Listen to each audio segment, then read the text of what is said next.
শতার্ধ বছর পেরিয়ে কপালের ঠিকানার খোঁজে কেটে গেল শতার্ধ বছর।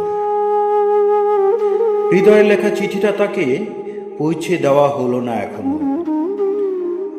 আমাকে লক্ষ্য করে তোমাদের ছুড়ে দেওয়া পাথরগুলো কুড়িয়ে কুড়িয়ে পথের বাঁকে বাঁকে গড়ে তুলছি এক একটি পান্থশালা, যেখানে পৃথিবীর প্রতিটি মানুষই অপরাধী। সেখানে না হয় আমার অপরাধগুলো ক্যানভাসে বেঁধে সাজিয়ে রেখে গেলাম অন্দরমহলের চিত্রশালায়। তোমাদের জন্য খোলা রইল প্রতিটি দুয়ার। সেই দুয়ারগুলো দিয়ে ঢুকে পড়ুক বিশুদ্ধ কিংবা অশুদ্ধ বাতাস যত। দেখে নিক তারা তাদের গোপন অপরাধের চেয়ে আমার প্রকাশ্য অপরাধের অহংকার কতখানি।